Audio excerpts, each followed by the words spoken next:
In a Senate hearing room, one man said almost the exact same phrase over 70 separate times.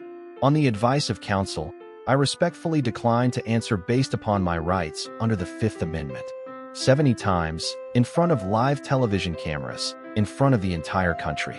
The hearing only happened because of something found buried deep on a government server after an 8-month search, over 1,100 pages that almost nobody outside a small group of investigators had ever actually read before that day. Today we are counting down 5 shocking facts about the Fauci hearing that most news coverage rushed right past, presented straight down the middle, no spin, just what was actually said, what it actually means, and why it matters, whichever side of this debate you personally happen to be on. Number 5. Pleading the Fifth Amendment does not legally mean someone is guilty of anything, no matter how often people online treat it that way. In his opening statement, Dr. Anthony Fauci said it pained him to invoke that right at all, citing decades spent respecting and cooperating with the legislative branch, but said he was doing so specifically under the advice of his own attorneys, framing it as a legal protection rather than an admission of anything at all. That single legal distinction is exactly the shocking fact most casual viewers online skipped right past while reacting to the headline alone. But the legal side of this story is nothing compared to what was actually sitting inside that diary.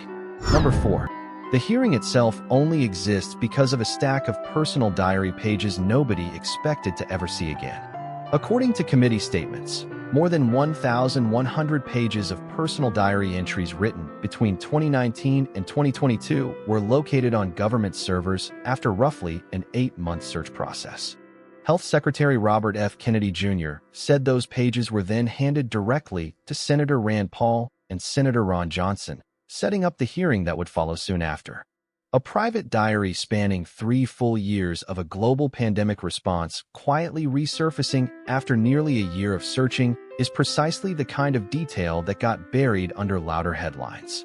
According to reporting that reviewed the diary pages directly, the entries contain no actual new information about the true origin of the virus, with Fauci's own private writings still lining up with the animal-to-human spread theory he had already stated publicly for years. What the diary does reveal instead is far more personal. Fauci repeatedly wrote about crossing paths with celebrities including Barbra Streisand and Julia Roberts, and described dozens of separate national television appearances in vivid detail.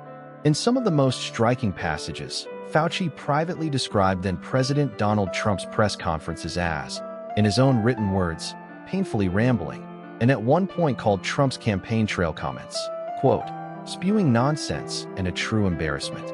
In another entry, Fauci claimed credit for directly influencing New York City's decision to shut down schools in March of 2020, writing that the mayor at the time made that call after a personal conversation the two of them had together. Number 3. Saying the same legal phrase one time is normal in a hearing. Saying it more than 70 times in a single session is not. According to reporting from the hearing, Dr. Fauci invoked his Fifth Amendment right more than 70 separate times over the course of just a few hours, an extraordinarily high number even for a hostile congressional hearing. For comparison, most witnesses who invoke the Fifth Amendment in a congressional hearing do it once, state it clearly for the record, and the matter is quickly settled without repeating it dozens of times over. The atmosphere in the room only added to the tension.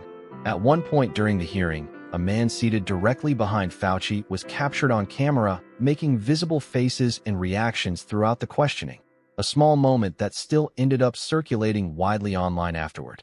That sheer repetition, more than 70 times in one sitting, became one of the most talked about numbers to come out of the entire hearing. Unlike a normal invited witness, Fauci was not simply asked to appear. He was formally subpoenaed by Senator Rand Paul, the committee chairman, which legally compelled him to show up in person rather than leaving attendance optional. In response to Fauci invoking the Fifth so many times, Paul announced that the committee would hold a formal vote the following week to certify Fauci for contempt of Congress, a rare and serious escalation that very few witnesses ever actually face.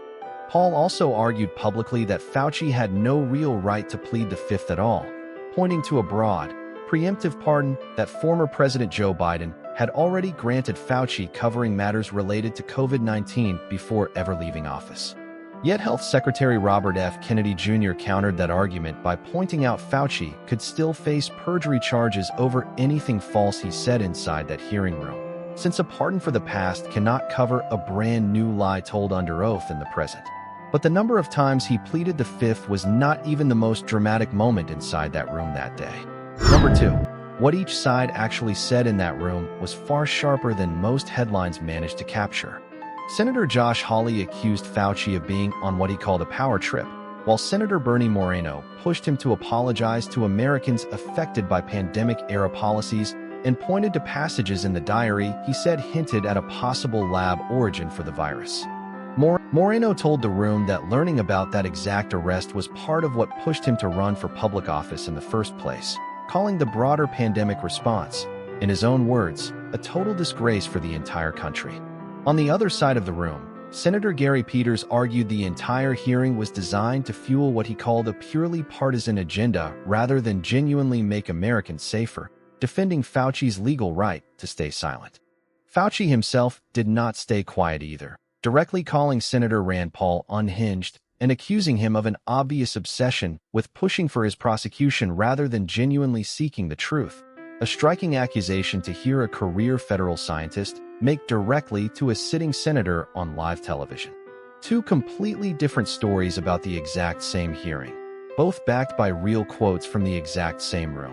And that split alone tells you almost everything about how divided this moment really was.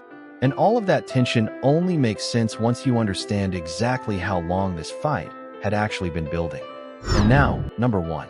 The detail that quietly explains why this hearing felt less like new news and more like the final chapter of a story that started years earlier.